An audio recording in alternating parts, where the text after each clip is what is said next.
You know, the early part of the history, so, you know, and that I played with the club up until the time I went into back to the national service at 18 years of age. You know, so I believe I was about 10 in 1945 when I first joined Finchley Amateur Boxing Club. It was then held in a place called Northside School in North Finchley. I know it's been going for a long time. When I came onto the scene, the Olivers, Jimmy and John were running it, and I think previous to them, I think it was started by the Oliver family, but I don't know that for definite. Jimmy was head trainer when I come here, and John was always on the scene, putting all their time. To be honest with you, they put their whole life into Finchley A.B.C. They were the makers of it as far as I was concerned, or am concerned. I've always followed boxing, well, since I met my husband, and he was amateur and professional boxer. Then my son started, and then my daughter started, and I just happened to go to all the shows and was asked by chance to do it short term, and I'm still here doing it and loving every minute of it. Boxing's always like you get to know a kid, you know what he's good at, what his strengths are, what his weaknesses are. Like, you get all sorts of kids. Some are confident, some aren't confident. The ones who aren't confident, try and encourage them, try and support them, tell them they're doing, when they're doing things wrong, you tell them, and you just try and build them up that way. A lot of it's mental training as well. They're coming in the gym, they're going to be getting punched, so you've got to tell them it doesn't hurt them. So that's the main thing, is training the kid not to feel pain, really. Boxing is open to absolutely everybody, and however you walk in that door, whether you're the richest and going to be the next world champion, or the poorest and just going to be a club boy, you're given the same attention and time as anyone who walks through the door. You know, I used to have a glass shop, and I had it for 15, 20 years, making money, but I was miserable, didn't want to be there, I hated going to work.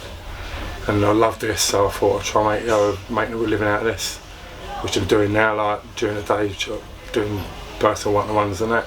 Not getting rich, but I love my job, and it gives me time. I spend time with the lads. Do it for the love of it, really. You sort of live your past through the kids, using your brain on their hands and fists, really, isn't it? Because they've got the aggression when they're young, where we ain't anymore. But we have the knowing. If I knew what I knew then, I'd have been world champion. I boxed here for years.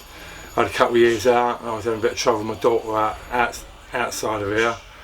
So I thought, I can't have this with my son as well. I bought him, I said, you can come for 3 months. Learn to throw a punch, and at least you can look after yourself out on not that they're kids, street kids anyway, but when you're out and about, you come for 3 months, and then like 12 years later he's had like 70, 80 bouts, and after that 3 months he don't have to come. I'm like, no, I've got to come. And he barely had a week off in 10, 12 years he was there. He's still a shy, quiet kid, but he's confident inside now, do you know what I mean? They're all scared together. Probably similar to soldiers. They get that brotherly thing, because they're all scared at the same time. They're in the change room.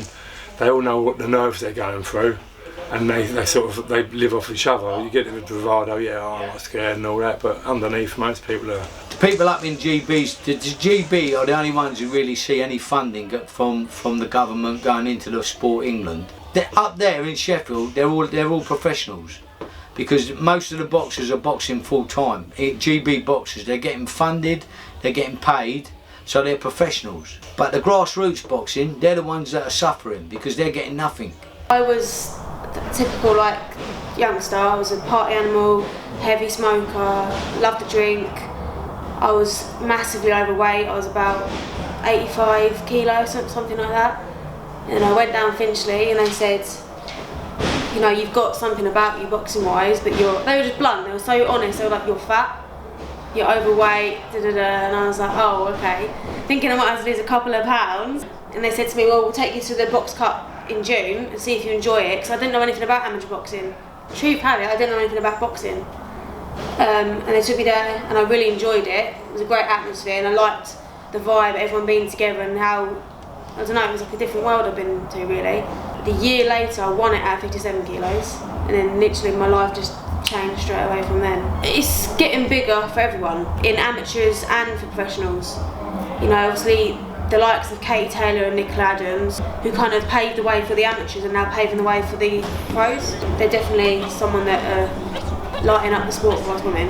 Obviously I loved it eventually. That place was literally my home. I think I spent more time in Finchley than I did actually at my own home. And then when the split came and they decided to leave England boxing, it kind of meant for me that I couldn't fight internationally, I couldn't represent my country, I couldn't fight for any titles, I couldn't do all the things I wanted to do if I stayed at Finchley, and it broke my heart having to leave there.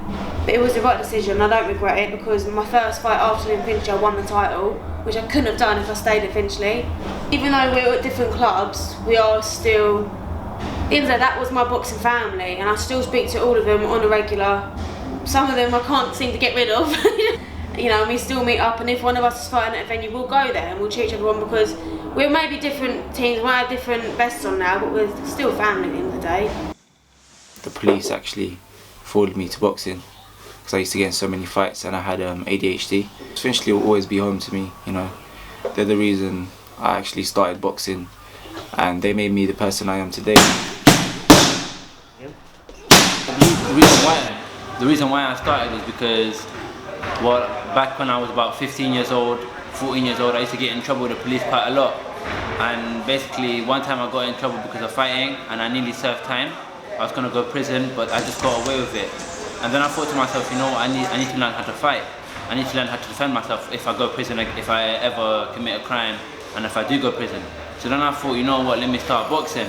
Then I was looking around on the internet about a year ago, and I found out that Finchley A.B.C is quite near my house, not too far away from me. I only live in Enfield. And then what happened is I started boxing. I was on the pads with Sean and Gary. They took me on the pads.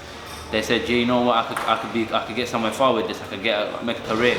Maybe I really enjoy this. This is what I want to do for the rest of my life." So that's when I started fixing up.